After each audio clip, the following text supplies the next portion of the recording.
I want to divorce my husband. But everyone keeps telling me I will die alone if I do so. My son is experiencing a psychological crisis because of the rumors about his father's affair. What is the best course of action? My name is Sarah, and I am a 37-year-old mother of 3 wonderful children, a 12-year-old son named Jack, a 9-year-old daughter named Mia, and the youngest Lily, who is just 4. My husband, Tom, is 40 years old. We have been married for 15 years, but our journey together began 5 years prior to our vows, making it a total of 2 decades side by side. Over the years, we built a life that, on the surface, seemed almost idyllic, filled with the usual ups and downs of family life but grounded in what I believed was a solid partnership. We met in college, drawn together by mutual interests and mutual friends. Tom was studying to be an engineer, and I was immersed in my psychology courses. We were young and ambitious, each with dreams that seemed to align perfectly with the others. After graduation we moved in together, and not long after, we decided to marry. It was a simple ceremony, but it was ours, and it felt like the beginning of a promising future. The early years of our marriage were busy and vibrant. We were both climbing our respective career ladders, Tom at an engineering firm and myself in a private counseling practice. Children soon followed, and with each addition, our home grew more lively and chaotic in the best way. Jack's birth brought a new kind of love into our lives, and with Mia and Lily, our family felt complete. Life settled into a comfortable routine. Mornings were a flurry of breakfasts hurriedly eaten, school bags packed in a rush, and quick kisses goodbye. Evenings were for family dinners, homework help, and the occasional movie night when we could all agree on what to watch. Tom and I were partners in the truest sense, sharing responsibilities and supporting each other's ambitions. Our family life had a dynamic that worked well for us. I have always been the primary earner in our household, thanks to a successful career and private practice that flourished over the years. This provided us with comfort and stability. Although Tom's financial contributions were less substantial, they always felt equally important in the balance of our shared life.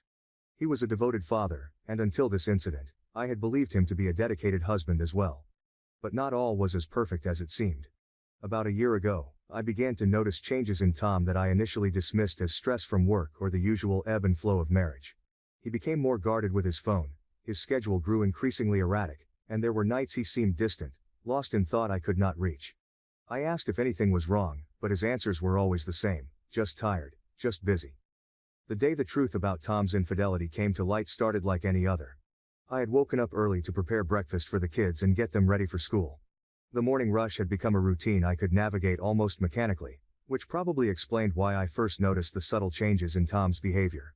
He was distracted, not his usual self, who would playfully help pack lunches or tease Mia about her perpetually mismatched socks. That particular morning, Tom had left his phone on the kitchen counter while he showered. Normally, I respected his privacy, as he did mine, but a message flashed across the screen just as I was cleaning up. It was from someone named Jen S., and it read, "Can't wait for tonight." My heart skipped a beat. Confusion and curiosity got the better of me, and I found myself doing something I had never thought I would do. I picked up his phone and opened the message. The conversation thread was a gut punch.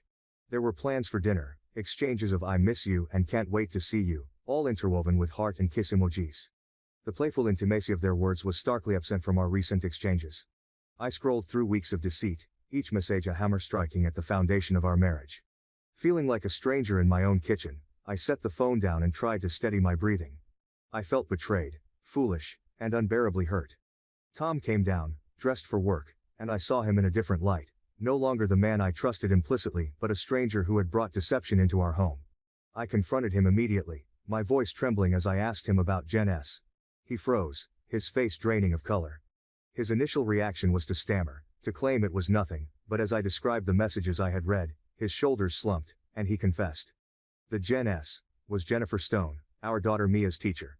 The affair had been going on for months. The air between us felt charged with a cold electricity. Words flew between us, his apologies and pleas mingling with my tears and accusations. I demanded to know why, but his explanations, stale lines about feeling disconnected and lost, offered no real comfort or understanding. Our once warm kitchen felt like a bleak, hollow space. The impact of his betrayal was immediate and overwhelming. I was consumed by a torrent of emotions: anger, sadness, disbelief. The man I had built a life with, had children with, had betrayed me in the most intimate way possible. And not just me, but our family, our children. I couldn't stay in the same house as Tom that day. I needed space to think and to breathe, to escape the oppressive atmosphere of betrayal. I dropped the kids off at school, barely holding myself together long enough to see them into their classrooms. Then, instead of heading to work, I drove aimlessly, ending up at a local park where I sat on a bench overlooking a duck pond, a place that had once been a sanctuary for family outings. Sitting there, I felt the weight of the reality that my marriage was possibly over. Yet there was also a fierce determination brewing within me. I knew I couldn't let this go.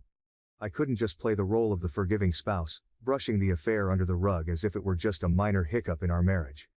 This was a breach of trust that cut deep, and it demanded action. After hours of sitting alone, I made a decision that felt like the only viable one. I would confront Jennifer Stone. This wasn't just about facing the woman who was involved with my husband. It was about reclaiming some sense of control over the chaos that was suddenly my life. It was about protecting my family, my children, and my own self-respect. After ensuring the kids were at school, and making sure Mia was in a different class for the day, I went to see Jennifer.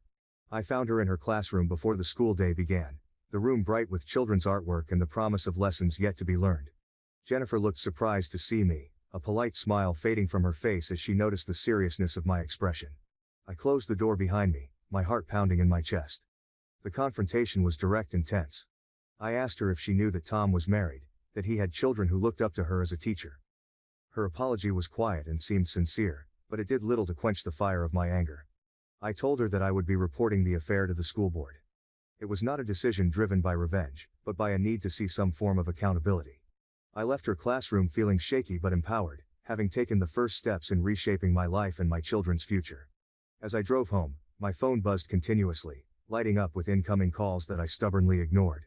The screen showed Tom's name again and again, each call a reminder of the chasm that had opened up between us. I couldn't bring myself to answer, not yet. My thoughts were still raw, my emotions a tangled mess of hurt and indignation. Each ring felt like an intrusion, an insistence to listen to excuses I wasn't ready to hear.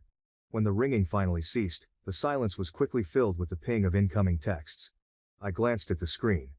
Tom's words appeared desperate on the digital display. "I'm sorry," one read, followed swiftly by, "I will break up with her, I promise. Just give me a chance." The messages piled up, each more pleading than the last. He promised disengagement, swore it was over. "You know how much you and the kids mean to me." Now, as I drove, his words churned through my mind. Was this plea for forgiveness rooted in a genuine realization of his mistake, or was it motivated by the fear of losing the comfortable life we had built? I pondered his sincerity, weighed against the practical aspects of our life together. Could a man who feared the loss of a lifestyle be trusted not to stray again if the opportunity presented itself under less dire circumstances? Yet as I pulled into our driveway and killed the engine, the tranquility of our home from the outside belied the turmoil I felt within. Walking through the front door, I was greeted by the quiet of an empty house. The kids were still at school, and Tom was likely dreading this inevitable confrontation somewhere else. The stillness gave me room to think, to really consider my next steps. Sitting down at the kitchen table where so many family meals had been shared, I laid my keys and phone in front of me. Tom's texts continued to light up the screen intermittently, each message a thread attempting to sew up the tear in our relationship. I thought about what it would mean to give Tom another chance. Could trust genuinely be rebuilt from such a betrayal? Was I willing to invest more years in a relationship that might never regain its former strength? These were not questions that could be answered in the heat of emotion. They required reflection and, possibly, professional guidance. Yet more than the betrayal itself, it was the manner of discovery that stung sharply. If I hadn't seen those messages, would Tom have continued the affair, content in his duplicity? The thought was chilling and brought with it a wave of loneliness, an isolation that stemmed not from being alone physically, but from realizing the emotional gulf that had developed between us without my noticing. Feeling utterly empty and overwhelmed, I picked up the phone and dialed my best friend, whose advice I always valued in times of crisis. As soon as she answered, my resolve crumbled, and I found myself sobbing into the phone, unable to fully articulate the deep sense of betrayal I felt. She listened patiently, her voice a steady calm in the storm of my emotions. After I managed to explain everything, she insisted that divorce was the only viable option. However, she also suggested that I should talk to my mother before making any decisions, considering her experience with a similar situation. Despite her advice, I hesitated to call my mother directly. I wasn't ready to hear her voice, worried it might carry either an "I told you so" or undue sympathy, neither of which I felt prepared to handle. Instead, I turned to an online community where I had an anonymous account, hoping to gain some perspective from people who had faced similar dilemmas. I laid out my story in a post, asking for guidance and support from those who had navigated the treacherous waters of infidelity and divorce. The responses began to trickle in, and as I read through them, a sinking feeling took over. Many comments were disheartening, and some echoed societal cliches that I had hoped to avoid. One might think, I will be a single mother. A single mother with 3 children has difficulty finding a new partner. We have luggage. Besides, I'm already 37. Some might conclude, I should just let him cheat because in the end he still provides and pays the bills. Considerations about the children are common. Think about your children and how it will affect them. Divorce is always harsh for children. Each comment felt like a jab, questioning my self-worth and the legitimacy of my feelings. Was I being selfish? I pondered deeply about my children's futures. What would happen to them without their father's constant presence? Would my decision to divorce scar them emotionally, or make them feel abandoned? The weight of these considerations bore down on me as I tried to separate the societal expectations from my own needs and the well-being of my children. The thought that kept returning to me was whether staying in a loveless marriage just for the sake of appearance or financial stability was genuinely better for the kids. Could I teach them about respect and self-worth, if I didn't uphold those principles myself? After hours of internal debate, I decided it was time to speak with my mother. I needed her perspective as someone who had walked this path before, someone who knew firsthand the pain and repercussions of such a decision. As I dialed my mother's number, the heaviness in my chest made each ring seem to echo louder. When she answered, her voice was a soothing balm, but it did little to ease the knot of anxiety lodged deep within me. "Mom," I began, my voice betraying the chaos of emotions I felt swirling inside me. "I need your advice." There was a pause as I gathered my thoughts, then I poured out everything. I told her about discovering Tom's affair, the confrontation with him and Jennifer Stone, and the unbearable hurt and betrayal that followed. I tried to steady my voice, but the pain laced through every word. My mother listened in silence on the other end of the line. There were no interruptions, just the quiet understanding of someone who has walked a painfully similar path. When I finished, there was a heavy pause, a moment filled with shared sorrow, stretching across the miles between us. Finally she spoke, her voice low and tinged with a sadness that spoke of old deep wounds. "Sarah, I know how you feel," she began, her words slow and deliberate. "You know I went through this with your father. When he cheated I felt my world had ended.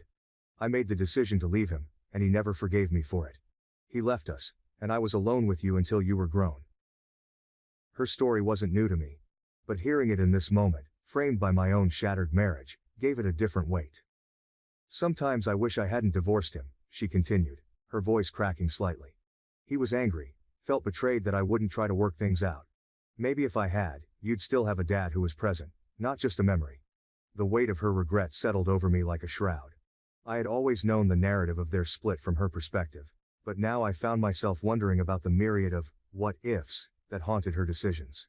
He left because he couldn't handle the rejection, not just of his affair, but of his hope for reconciliation. I stayed single for so long because I was scared, Sarah. I didn't want to bring someone new into our lives who might hurt us more, or worse, hurt you. You have a daughter, and you are my daughter. I didn't get married because I didn't want what men would do to my daughter. I wanted to protect you. Maybe sometimes too much. Her admission was a knife twisting in my already wounded heart. Protection, fear of further betrayal, and the loneliness of single parenthood were themes that resonated too well with me now. It made me question the path I had started down with such conviction. "Think about it, sweetheart," she urged softly. "Consider all the sides. I know it's hard. I know you're hurt. But you have your children to think about. Whatever you decide, make sure it's a decision you can live with in the long term. Don't rush into anything driven by hurt." Her words echoed in my mind long after we said our goodbyes. I sat alone, the silence of the house enveloping me, allowing me to stew in my thoughts. Mom's experiences served as a cautionary tale, but also a poignant reminder of the complexities involved in such deeply personal decisions. Tom's betrayal had cut me deeply, undermining not just our marriage but my understanding of our entire life together. Yet my mother's words haunted me. The possibility of regret, of making a decision too hastily in a moment of pain that could have long-reaching consequences not just for me, but for my children. Could I live with the same regrets my mother carried? Was I strong enough to handle the challenges of single parenthood without becoming bitter or overly protective as she had? These questions churned in my mind as I considered the reality of my situation. My children were still so young, so impressionable. What would this do to them? Jack, Mia, and Lily were my world. Their well-being had to come first, but how to best ensure it was a puzzle, with pieces that didn't seem to fit together anymore. The thought of tearing their lives apart by removing their father from our home broke my heart, but so did the idea of them growing up in a home devoid of genuine love and trust between their parents. As the days passed, these thoughts were never far from my mind. I watched the children play, their laughter bittersweet to my ears, a stark contrast to the silence between Tom and me. We were like ghosts in the same house, awkward and polite, but the warmth we once shared had cooled into something formal and strained. The need for a decision pressed on me, each day heavier than the last. I thought about counseling, wondering if it could possibly mend what had been broken. Could a therapist help us find a way back to each other, or at least to a place where we could co-parent effectively and without resentment? Or was the gap between us now too wide, the hurt too deep? These thoughts were my constant companions, haunting the quiet moments of my days and the long, sleepless nights. What was best for the kids? What was best for me? Could those two answers ever align again in the wake of Tom's betrayal? However, living with Tom while we sorted out our separation was a daily struggle. Every look, every accidental touch was a painful reminder of the betrayal. I couldn't stand being near him. His presence in our home, once a source of comfort and joy, now felt suffocating. I recoiled instinctively the last time he reached out, his hand brushing mine as he passed the salt at dinner. I snatched my hand back as if burned. The simple gesture was laden with the weight of his infidelity, rendering him a stranger in the eyes of the woman who had loved him deeply. Living under the same roof in such tension was like navigating a minefield. We were civil, mostly for the kids' sake, but the atmosphere was thick with unspoken words and stifled emotions. It became clear that cohabiting was temporary, a necessary arrangement until we could figure out the logistics of our separation. However, the issue of abandonment was something I couldn't easily shake off. Having experienced the pain of my father leaving after my parents' divorce, I was acutely aware of the scars it could leave on a child. I feared repeating history, worried about how my children would cope with the breakdown of our family unit. Would they understand why I had to make this decision? Would they resent me, or worse, think that all relationships were doomed to fail? The idea of living as roommates was briefly considered. It seemed a practical solution on the surface, maintaining a stable home environment for the kids while leading separate lives. But the more I thought about it, the more I realized it was not feasible. The emotional toll it would take on all of us would be too great. Our home would become a facade, a place where we played roles rather than lived our lives. I didn't want that for my children. They deserved a home filled with genuine affection and respect, not silent battles and forced interactions. The decision to proceed with the divorce was reinforced by these reflections. I knew it wouldn't be easy. The road ahead was fraught with challenges, from logistical nightmares to emotional upheavals. But I also knew it was the right thing to do. I needed to show my children that it was okay to stand up for oneself, that self-respect was crucial, and that happiness could sometimes require hard choices. Update. Living in the same house while preparing for divorce proceedings was like threading a needle with shaky hands. We maintained a facade of normalcy for the sake of our children, who were still blissfully unaware of the seismic shifts beneath the surface of our family life. This delicate balance was further complicated when I had to undergo LASIK surgery. The procedure meant I couldn't strain my eyes with activities like watching movies or reading for 48 to 72 hours, and even everyday tasks became challenging due to the need to avoid dust and pressure on my eyes. In the days following my surgery, Tom took on a role that I hadn't seen him fill in years, if ever so fully. He managed the household chores, from dusting to cooking and laundry. He was attentive, gently reminding me to take my eye drops and checking in to make sure I was comfortable. For a brief moment, it felt like the old days, when our partnership seemed solid and loving. I found myself wondering if this was the man I had fallen in love with, who had somehow re-emerged amidst our current turmoil. However, these thoughts were fleeting. I couldn't help but remember that this level of care and cooperation was uncharacteristic for Tom, especially in recent years. When I had been bedridden with the flu last winter, he had hardly lifted a finger unless prompted, and loudly at that. His sudden change of behavior seemed conveniently timed, almost as if he was performing the acts of a devoted husband to sway my decision on the divorce. It was difficult not to view his efforts as strategically aimed at winning favor, rather than genuine acts of love or repentance. The kindness he showed post-surgery did little to erase the vivid memories of the betrayal. The messages I had read between him and his affair partner still haunted me. The intimacy and affection they shared, documented in those texts, were a stark contrast to the utilitarian exchanges that had become the norm between us. 2 days of him playing the role of caretaker couldn't compensate for the months of deception and the emotional scars it left. With these thoughts heavy on my mind, I decided it was time to have a candid conversation with Tom. Wearing my new glasses, which somehow made me feel more shielded and composed, I sat him down and explained that my decision to divorce was unchanged.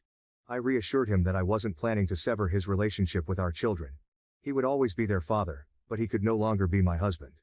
I suggested that we attend family counseling, not to rebuild our marriage but to ensure we could co-parent effectively and provide a stable environment for our kids. During our discussion, Tom's demeanor was somber.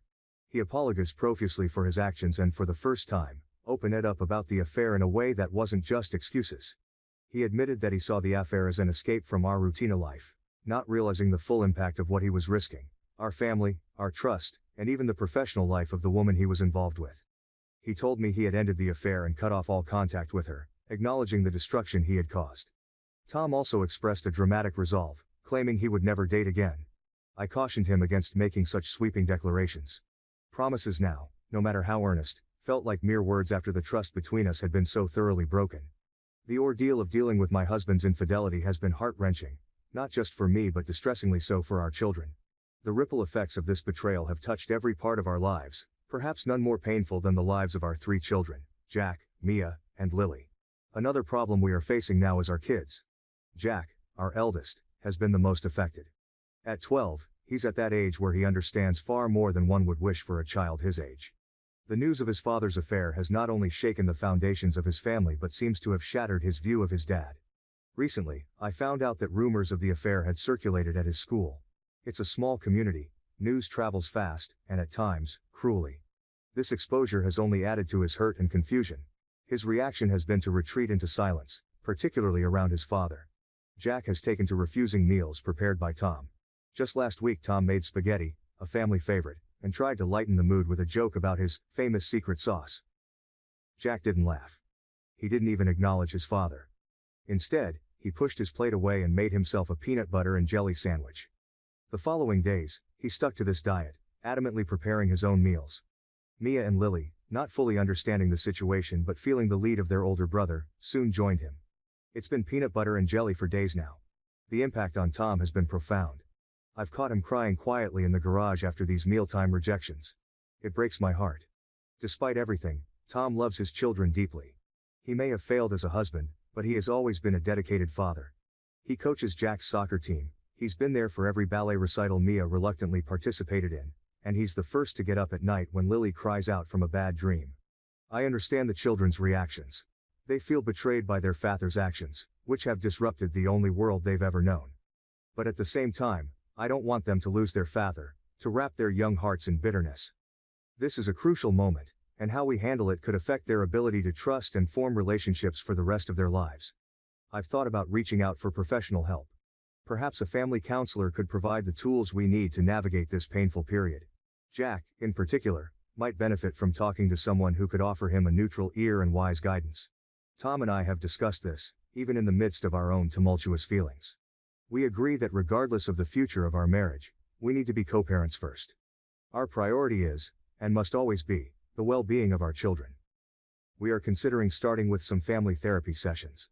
Though Tom and I are in the midst of a divorce, we need to find a way to work together to help our children adjust to this new reality. This is not just about getting through the day-to-day anymore. It's about laying a foundation for our children that shows them that even in times of deep hurt and betrayal, there can be healing, there can be forgiveness, not necessarily for the sake of reconciliation between the parted spouses, but for the ongoing relationship between a father and his children, and indeed, for the children's future selves. To anyone who might read this and has gone through similar struggles, any advice on how to handle these situations, especially with children of varying ages, would be deeply appreciated. How do you maintain the delicate balance between acknowledging their feelings of betrayal while also fostering forgiveness, not for the sake of the parent who wronged, but for their own future emotional health? This is the question that occupies my thoughts day and night as we try to piece together a new kind of normal.